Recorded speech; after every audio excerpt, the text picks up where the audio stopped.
Hey folks, what are we all drinking tonight?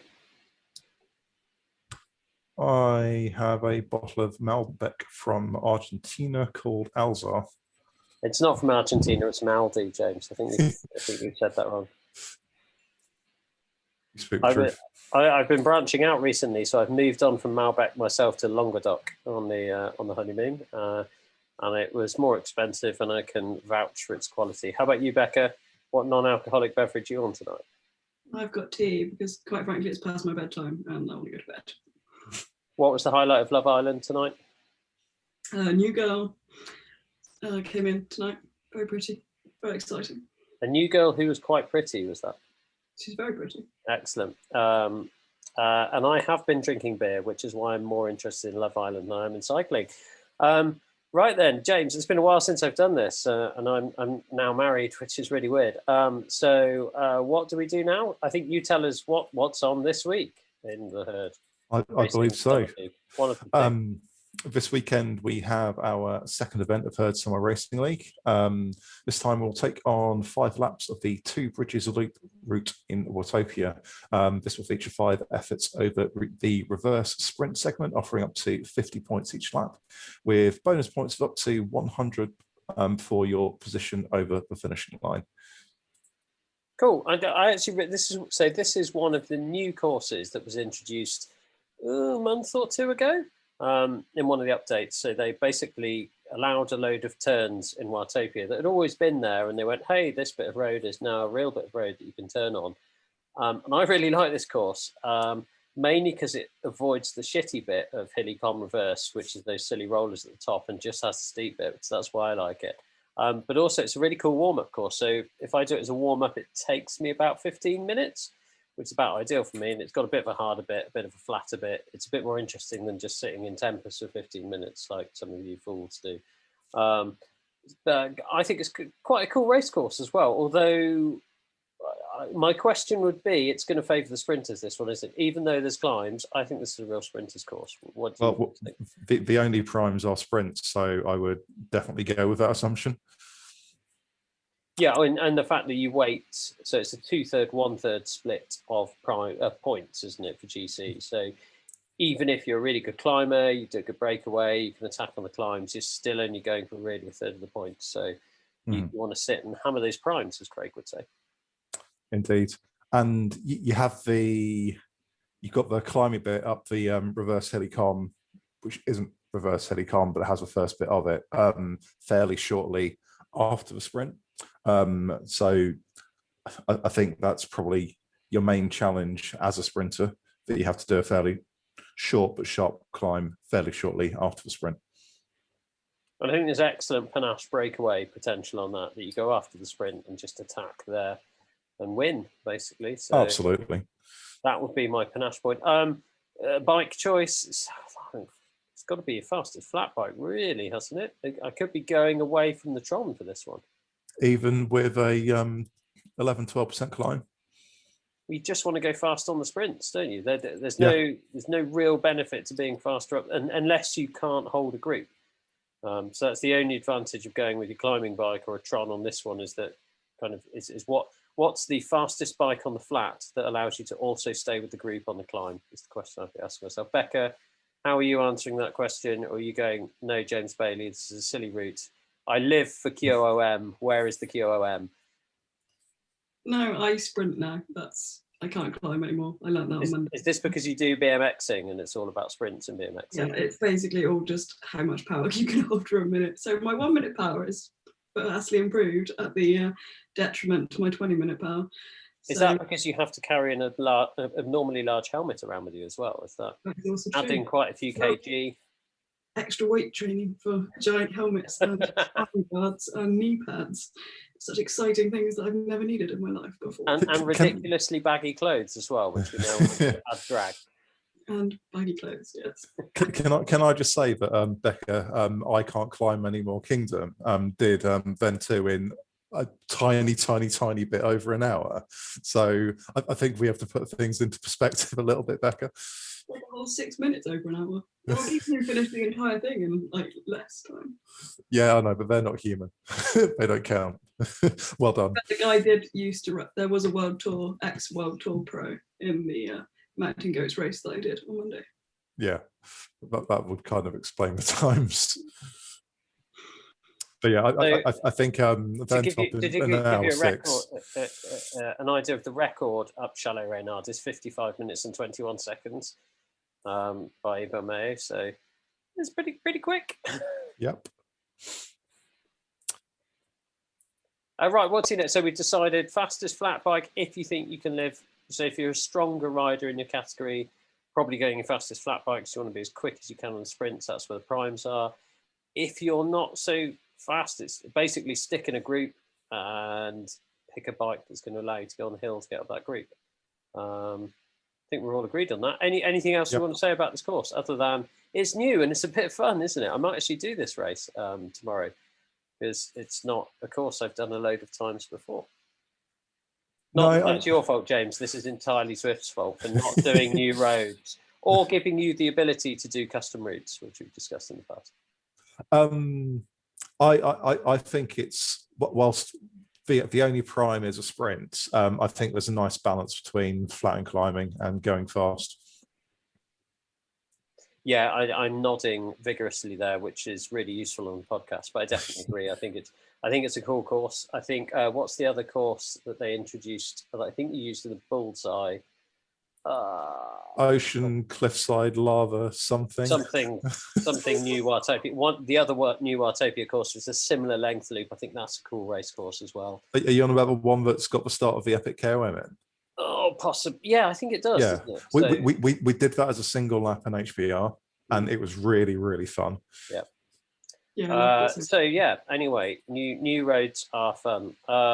Should we go for what else is on this week in the herd racing league, Jake? Sure. So after HSRL, we have Herd of Mountain Goats on Sunday and Monday, and this week it is a single lap of Muir and the Mountain with its 914 meters of elevation gain. One climb up the Epic Com with the radio tower, 2 climbs up Titans Grove Com reverse, which we've touched on before is rarely used. And you've got a summit finish on the second of the Titans Grove climbs. Stampede, which is Sunday, Monday, Tuesday. We have 3 laps of hilly route forwards. And then on Tuesday, we have the final event of the first series of the Herd Series, which is 2 laps of Harriet UCI. It's points race, so fastest through segment times on the 2 comms and 2 sprints. Then on Wednesday, we have Bullseye, which is 4 laps of London Classic before we get back round to the weekend again, and then we'll have a single lap of Figure 8 in HSRL. Cool, and I'm really disappointed that you're doing the weeks of the days of the week. Sorry, the weeks of the day, days of the week in order, James, because what day comes next? James Bingo was one of my favourite Friday night games. Which of those, Becca, are you going to do? Anything jump out you think's cool this week coming up? I mean, I keep doing mountain goats, even though I can't climb. I'm not sure why. So I will probably carry on doing that because the other marmots tend to do it as well. So because in your heart, a tiny Richard Veronk lives, covered in polka dot jerseys, and you want to fulfil his every wish, is what I'm thinking. Yeah. Either that or fill in with EPO, but the less said about that, the better. James, how about you? Any routes any races you're doing this week? Any particularly jump out to you? Any you want? Any not feeling the love? That's the other question I've got for you. So any I know you had a bit of a push around the Bullseye, and we saw Eric Slangy, I can't talk. Eric off of Zwift. I can't even say Zwift Insider. Eric off of Zwift Insider, whose name I can't say, and who produces a website I can't say either. He did the Bullseye, gave that some love. That'd been a bit quieter. Any other races you want to give some love to tonight, James? So I'm trying to do the whole of the Stampede series this time around. I did the first event with 2 laps of Harrogate. We got 3 laps of Hilly this week, so I'm hoping that'll be a fairly good course for me before we have a very, very flat stage in race number 3. So yeah, HSRL and Stampede for me. But on Bullseye, it's probably worth noting we've actually reduced the number of laps by a third. So whereas this week it was Downtown Dolphin for 12 laps, it would have been 16 previously.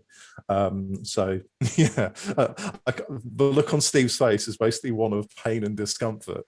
It was one stupidly high number, and it's now a slightly smaller stupidly high number. So Downtown to Dolphin, though, that's 2K, isn't it? So we're down to a 24K time trial. So we're basically down from probably hour-long-ish races to about 40 minutes, and that certainly seemed to increase the numbers this week. So fingers crossed, the same will continue.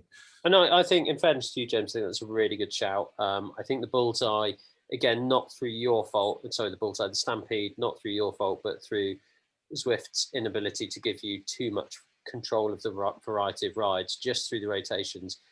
They were getting over the hour mark, and I think that's, for a Monday night, it's quite a long ride. A lot of people like to do that kind of more of a shorter rest ride. So I think it's a really good call on your part, and it definitely opens up the Bullseye, something I can do a bit more often now. So I'm excited to try a few of those. And it's called the Stampede. I keep calling it the Bullseye. What happens when you drink 4 beers and have a Chinese before recording a podcast? So you're looking to race on Monday night then? I hope so. Yeah, I hope so. Either that or the Monday morning, because it's shorter. I can probably do it on the Monday morning before work as well, which is cool. So what else do we normally talk about? Should we I know things annoy us about Zwift is the last thing. Is there anything else we should speak about before then? I don't think so. I don't think there's actually been that much that's happened this week. I mean, obviously you've been otherwise occupied. Becca's doing a training outdoors, climbing onto in really, really stupid times and saying she can't climb. Yeah. So let's move on to things that annoyed us about Zwift then. James, do you want to go first? Then I'll go to you, Becca. I don't think Zwift has done anything to annoy me this week. I did a race on Monday. I finished probably exactly where I expected to finish, and that was that. But I don't think Zwift has done anything to annoy me. Becca, how about you? I mean, I haven't really ridden on Zwift all that much recently because I am training outside, but I put my training difficulty up to 100 when I climbed Van Top on Monday, and my knees have hurt all week. So I will never be doing that again. It can go back to like 25 where it was for racing, and I will never fiddle with it again. On that, Becca, so if you change your training difficulty, you're essentially changing your gearing ratio. With it being basically a solid sort of, I don't know, 8-9% climb, I'm sure you would have been putting out similar sort of wattage regardless of what your training difficulty is. So I'm interested why that might have hurt your knees more than if you hadn't changed your training difficulty. Because I've been doing so much BMX training, you stand up all the time. I've noticed it transfers a lot into racing. Like when I did Bologna last week for the TT, I never stood up for the 6-7 minute climb of that before. I stood up the whole way. Wow. Then I probably stood up for about 70-80% of it, and you sort of end up with your cadence about 60 by quite a lot of it, which I wouldn't have done before. So I mean, a lot of it's just having the gears, isn't it? So I did a stupid. I run race gears on my bike, so I've got 5339. So I don't have a map, and I think the cassette on it's like a 25 or something. So there's not a giant range of gears. So I did a stupidly steep climb in Wales a couple of days ago, which hit 16% at one point, and I discovered that my gear ratios. I wanted to change the trainer difficulty of my life down. I was having to stand up and doing it like 60 RPM, probably grinding that granny gear around because I just didn't have enough gears on it. So it's probably the same is true with 100% trainer difficulty, isn't it? That you can just run out of gears, and no matter how hard you pound on granny, there's only so fast your legs will go around. I'm going to go with 2 things this week. So things that have annoyed me about Zwift is, once again, it's not enough like the Tour de France. I had almost the complete Tour de France experience today, which was cycling up a stupidly big hill, again in Wales, then a really cool descent back to the car, which was exciting because I was going back to the car and I'd finished the stupidly long hill. I encountered a herd of cows. And again, for those of you Tour de France fans, dogs running into the peloton, peloton encountering trains, peloton encountering herds of animals because French farmers are on strike is classic Tour de France. And Zwift needs this, and I'm booing at James Bailey's direction for suggesting we get rid of power-ups. We need more power-ups, James. We need stupid power-ups. We need power-ups that throw tacks on the floor. We need power-ups that make it rain. I'm going full Bernie Eccleston. Like, we need sprinklers. So suddenly in the time trial, like, you fall over because I've deployed my wet weather power-up. We need more craziness. But a genuine thing I wish Zwift did better is just recreate some of the stuff that's in the Tour more accurately. How cool would it be if, I've said this before, how cool would it be in France that they put things like the Mur de Bretagne in there? They just added some more things that are very famous bits of the Tour. We've got Von Top, we've got Alpe d'Huez, we've got Champs-Élysées.